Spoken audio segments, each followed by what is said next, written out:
बेटे ने बापू को मार लिया, चाचा भतीजे को मार ले, साला बहनोई को मार ले, बहनोई साले को मार ले, और फिर भी डोकरे अपने कहते हैं पहला लो टाइम चोखो।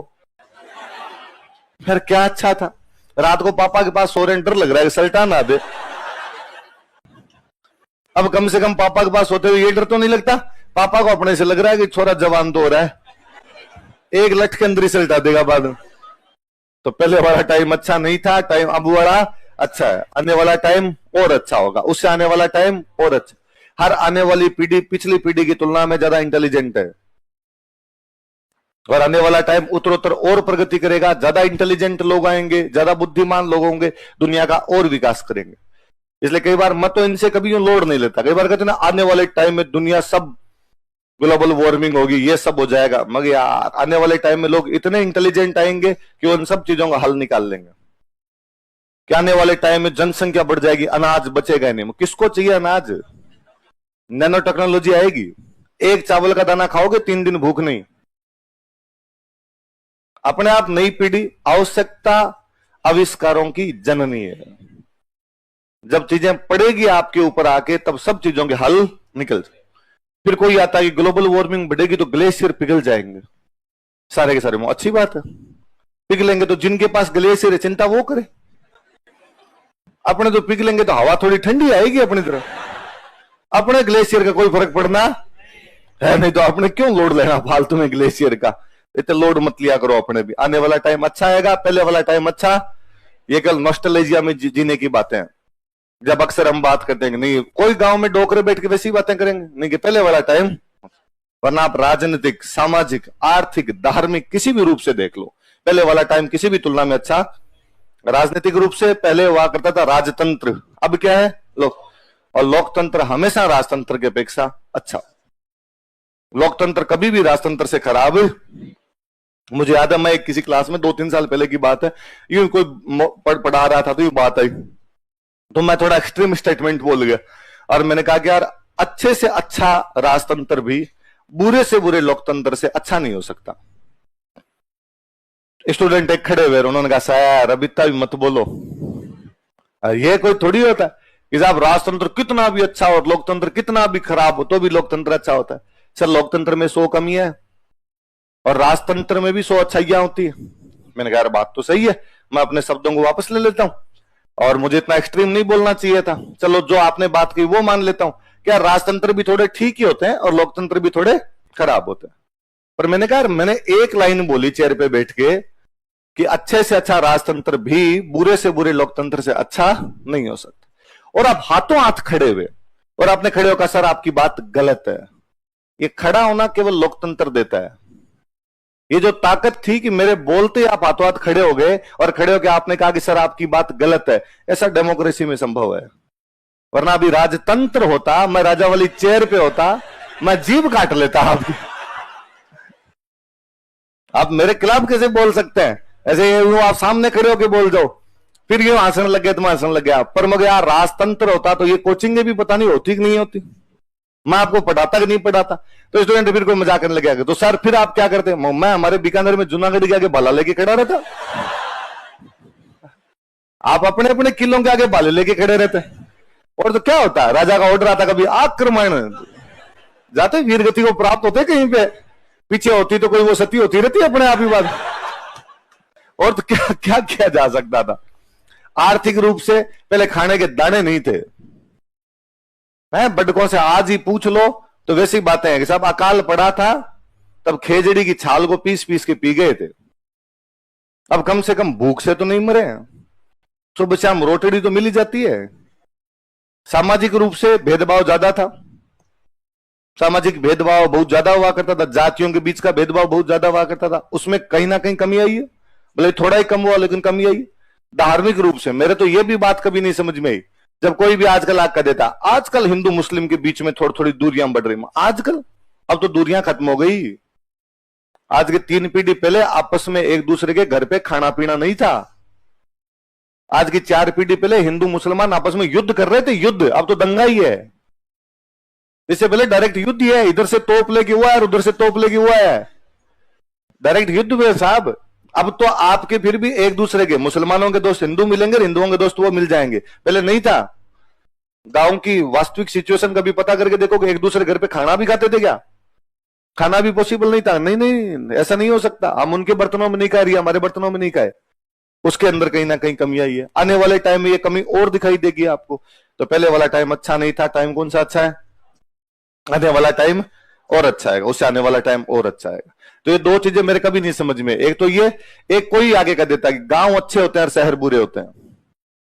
शहर अच्छे हैं, हर तुलना से शहर अच्छे हैं, गांव किसी भी तरीके से अच्छे नहीं हो सकते। ये नॉस्टैल्जिया है। हम चूंकि गांव के अंदर रहे हुए हैं, इसलिए अपने को लगता है नहीं साहब गांव गांव है।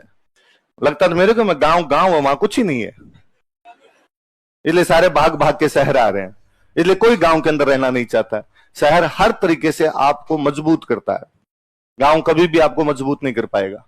पर यह है, कुछ चीजें अपनी धारणा में यूं बसी हुई रहती है। मैं खुद भी 10-12 साल हो गए जयपुर रहते हुए, कभी गांव जाता हूं, दादाजी के पास में आस पड़ोस वाले कोई बैठे रहते हैं, देख के वो भी आ ही जाते हैं। अरे तू कब आया, तू कब आया? मैं तो अभी आया था। अरे आजकल तो आता ही नहीं, छुट्टियां होती है तो भी नहीं आता। तो मैं हाँ हाँ, टाइम नहीं मिलता, क्लासे वलासे रहती है। वैसे भले ही तू जयपुर जाके रहने लग गया, पर तेरे को गांव की याद तो खूब आती होगी। तो मैं उनको तो ये कहता हूँ, हाँ हाँ मिस करता रहता हूँ आपको। बाकी मैं मन ही मन सोचता हूँ कि मरे नहीं आती मेरे को यार। तुम्हारे यहां 55 डिग्री का तापमान है, बाफन बढ़ जाए आदमी की। ढंग से अच्छे दिन है, भले दिन है, ढंग से रहने दो, क्यों बुलाना है गांव? सुबह शाम बाजरे की रोटियां खा खा के छिल जाते हैं यहां से। ये गेहूं के फल के अब जाके मिलने लगे। मैं हमेशा हंसता ही हूं कि यहाँ पे यूं शादियों के अंदर वैसी बातें होती है, या कोई आदमी यहाँ पे कहता है चलो यार बाजरे की रोटी खाते हैं, सांगरी की सब्जी खाते हैं। बोलता है सांगरी की सब्जी कोई कैसे खा सकता है?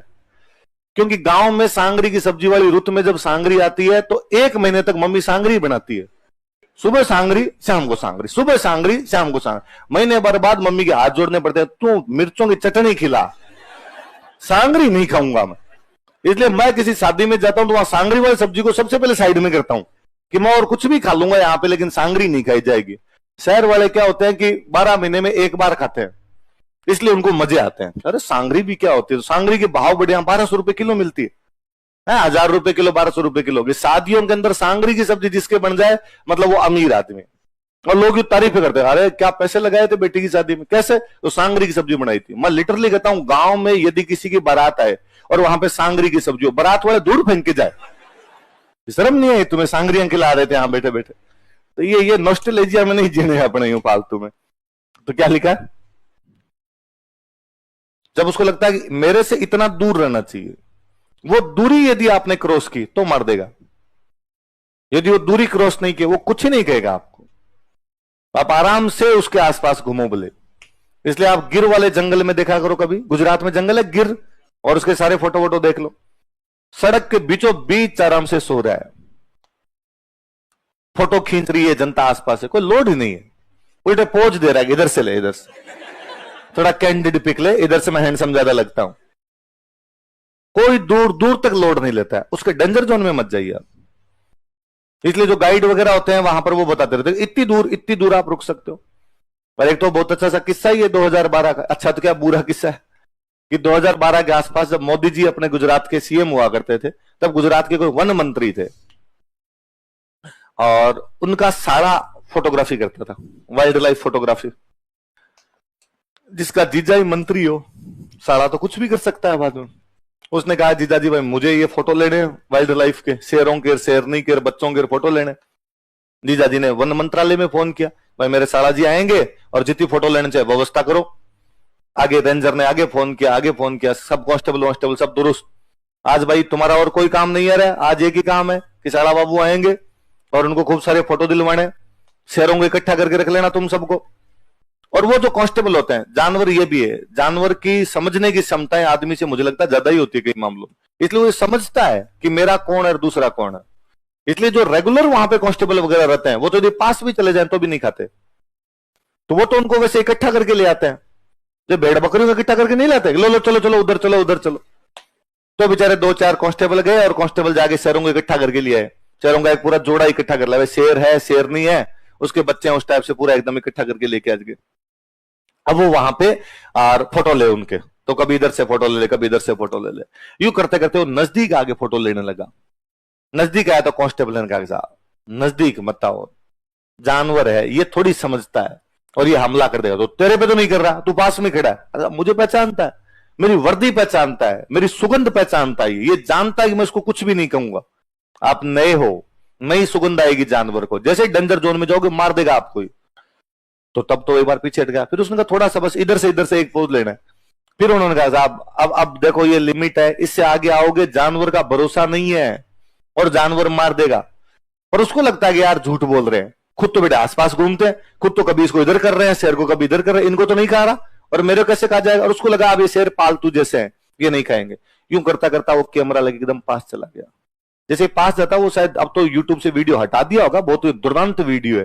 और जैसे पास जाता है वो शेर झपट्टा मारता है उस पर, झपट्टा मार के पहले तो गर्दन अलग फेंकता है, गर्दन नहीं पकड़ता डायरेक्ट यहां से जाके, गर्दन अलग धड़ अलग, फिर उसके गर्दन को पकड़ता है, अपने मुंह में पकड़ता है, पकड़ के साइड में भागता है और वो गर्दन को निचोड़ता है कई देर तक, फेंकता है उसको साइड में, वापस आता है उस जगह पे, उसका जो धड़ पड़ा होता चीरता है उसको भयंकर तरीके से। पर तब तक उस पर आक्रमण नहीं करता जब तक उसके डेंजर जोन में नहीं गया। सिंह गमन, शेर अपने रास्ते पे चलता रहता है, वो आपके बीच में नहीं आएगा, आप आओगे। शेर के लिए और कहा जाता है कि शेर को यूं पता और चलता है कि किधर से उस पर आक्रमण हो सकता है, किधर से नहीं हो सकता है, इसलिए बहुत कुछ छुप के ही मारा जा सकता है, वरना शेर मरे नहीं जल्दी से। यूं नॉर्मली माना जाता है अपने 4 दिशाओं में देख सकते हैं, भाई मैं आगे देख लूं, इधर देख लूं, इधर देख लूं, पीछे देख लूं। शेर के लिए शेर ऊपर का भी ध्यान रख लेता है, शेर 5 दिशाओं में देख लेता है, इसलिए शेर का पर्यायवाची है पंचानन। क्या बोलते हैं? 5 मस्तक है उसके, वो पंचानन है। और इसलिए कहते हैं कि शेर मान लो भूखा है और शिकार के लिए निकला, यहां से निकल के वहां तक गया, तो उसके ये कभी डाउट नहीं रहेगा कि यार आ तो गए, क्या पता बीच में कोई जानवर रह गया हो, इधर वाली झाड़ियों में देखा नहीं, वापस नहीं आएगा, भूखा मर जाएगा लेकिन इस रास्ते से वापस नहीं आएगा, अगला रास्ता चेंज करेगा। उसे कॉन्फिडेंस है कि मैं निकला हूं तो जानवर नहीं बचा, मैं निकला हूं तो मेरी नजरों के सामने जो कुछ आया होगा आया होगा। तो सिंह गमन, अगला क्या शब्द है? सतपुरुष वचन, सज्जन आदमी एक बार जो बात कहता उसे मुकरता नहीं है। शेर एक बार जिस रास्ते का चुनाव कर ले उस रास्ते से टलता नहीं है। सज्जन आदमी एक बार जो बात बोलते उसे मुकरता, भाई ये नहीं आज मैंने आपको कोई बात बोली, कल कोई बोल दी, परसों कोई चुनाव कर ले उस रास्ते से टलता नहीं है। सज्जन आदमी एक बार जो बात बोलते उसे मुकरता, भाई ये नहीं आज मैंने आपको कोई बात बोली, कल कोई बोल दी, परसों कोई बोल दी। थूक के चाटने की प्रवृत्ति सज्जन लोगों में, उन्होंने एक बार एक बात कही वो जिंदगी भर अटल रहेंगे, भाई ऐसा हुआ था तो ऐसा हुआ था। अगला क्या है? कदली फल एक बार, केले के पेड़ पे एक ही बार फल आता है, केले के पेड़ पे जहां एक बार केला लग गया वहां पे दोबारा नहीं लगेगा। शेर एक बार जिस रास्ते से जाता उसका चुनाव दोबारा, सज्जन आदमी एक बार कहने के बाद बात से पलटता, केले के पेड़ पर दोबारा फल। अगला शब्द क्या? तिरिया का मतलब होता है लड़की, तिरिया का मतलब है महिला, इसका मतलब लड़की की शादी एक ही बार होती है, शादी में तेल चढ़ाया जाता है। ये उस समय के सामाजिक मूल्य हैं जब अपने रीमैरिज नहीं हुआ करती, लड़कियों की शादी दोबारा नहीं हुआ करती, तो कहा गया लड़की की शादी एक ही बार होती है, लड़की को तेल एक ही बार चढ़ाया जाता है। और मैं तो कहता हूं आज भी जब रीमैरिज होने लग गए, हमारा समाज इनको एक्सेप्ट कर चुका है, समाज अपने नियम बदल चुका है, पहले लड़की की शादी दोबारा नहीं होती, आज दोबारा होने लग गई, लेकिन अब भी रीमैरिज में तेल नहीं चढ़ता। अभी कहते हैं सैंपल बाकी सारे रीति रिवाज हो जाएंगे, तेल चढ़ाने वाली रीति रिवाज अब भी नहीं होती, लड़की के तेल एक ही बार चढ़ाया जाता शादी के टाइम की रस्म है। अगला क्या है? और हमीर जैसी जिद चढ़े न दूसरी बार, ये काम दोबारा नहीं हो पाए कभी। शेर एक बार जिस रास्ते से गया उसे पलट के नहीं आया, सज्जन आदमी एक बार जो बात कहता है उसे टलता नहीं है, केले के पेड़ पर दोबारा फल नहीं आते, लड़के के दोबारा तेल नहीं चढ़ाया जाता मतलब शादी नहीं होती। और हमीर जैसी जिद ना भूतो ना भविष्य थी, ना तो उससे पहले किसी ने की थी, क्या किस बात की जिद है? शरणागत की रक्षा करने की, ना तो उससे पहले कोई इस प्रकार की कर पाया था, ना उसके बाद कोई इस प्रकार कर पाया। आई बात समझ? बोलो देखे दुआ क्या? सिंह गमन, सतपुरुष वचन, कदली फल एक बार, तिरिया तेल हमीर। आई बात सुन? फिर मैंने बता दिया कि ये सामाजिक मूल्य है कि आज अपने भले ही कहें कि वो अपनी जिद के लिए मर गया था, कट के मर गया था, हट के लिए मर गया था, पर हमें ये बात माननी पड़ेगी कि सामाजिक मूल्य देश काल परिस्थितियों के अलग अलग होते हैं। उस समय का जो समाज था उसके सामाजिक मूल्य अलग थे, आज का जो अपना समाज है उसके सामाजिक मूल्य अलग। इसलिए आज कोई बैठ के कहेगा यार मूर्ख आदमी था, क्यों मरा? अलाउद्दीन के दुश्मन थे, घर से बाहर फेंक